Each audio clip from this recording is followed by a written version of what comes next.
Apollo 11 संयुक्त राज्य America का यह मिशन मानव इतिहास और अंतरिक्ष अनुसंधान में इसे एक बहुत बड़ी उपलब्धि के रूप में देखा जाता है। इसी मिशन के दौरान मानव पहली बार चांद पर कदम रखा था, पर कुछ लोग इसे फेक भी बताते हैं, लेकिन ऐसा कुछ भी नहीं है। अपोलो 11 एक सच्ची घटना है। 16 जुलाई 1969 को अपोलो 11 मेरिट आइलैंड में Kennedy space centre launch complex 39 से लॉन्च किया गया था। इस यान में एस्ट्रोनॉट नील आर्मस्ट्रॉन्ग, बाज एल्ड्रिन और माइकल कॉलिंस सवार थे। अपोलो 11 लॉन्च तो हो गया, लेकिन किसी को ये आशा नहीं था कि ये तीनों एस्ट्रोनॉट कभी धरती पर वापस भी आ पाएंगे, क्योंकि ये सफर बहुत ही मुश्किल भरा था और चांद पर मानव का ये पहला मिशन था। लेकिन सारी मुश्किलों को पार करते हुए 20 जुलाई 1969 को अपोलो 11 चांद पर सक्सेसफुली लैंड कर गया। ये पल अमेरिका के लिए बहुत ही खुशी भरा पल था। अपोलो 11 जब चांद पर लैंड किया तो यान से सबसे पहले नील आर्मस्ट्रॉन्ग यान से बाहर निकलकर चांद पर अपना पहला कदम रखे थे और चांद पर सबसे पहला कदम रखने वाला इंसान के रूप में अपना नाम इतिहास में दर्ज करवा लिए। और अभी हम लोग चांद पर सबसे पहला कदम रखने वाला व्यक्ति के रूप में नील आर्मस्ट्रॉन्ग को जानते हैं। इसके 19 मिनट बाद बज एल्ड्रिन ने चांद पर दूसरा कदम रखने वाले शख्स हैं और तीसरे यात्री माइकल कॉलिंस यान को ऑपरेट करने में और तस्वीरें लेने में व्यस्त थे। कुछ घंटे चांद पर बिताने के बाद अब वो समय आ गया था जब धरती की तरफ रवाना होना था।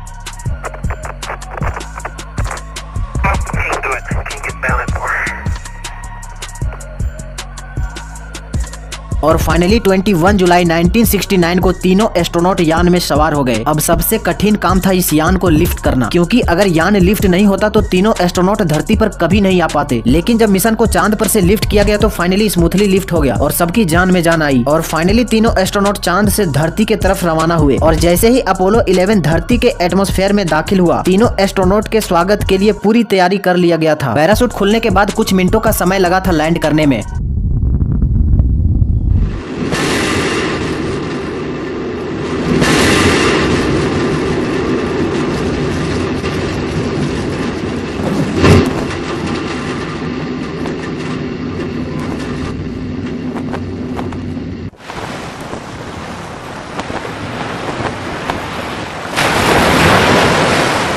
अब अपोलो 11 के तीनों एस्ट्रोनॉट धरती पर लैंड कर चुके थे और तीनों एस्ट्रोनॉट को तुरंत क्वारंटीन के लिए भेज दिया गया, क्योंकि लोगों को डर था कि कहीं तीनों एस्ट्रोनॉट चांद पर रेडिएशन के शिकार तो नहीं हो गए। ये सफर अमेरिका के लिए इतिहास बन गया और आज भी मानव इतिहास में इसे सबसे बड़ी उपलब्धि माना जाता है।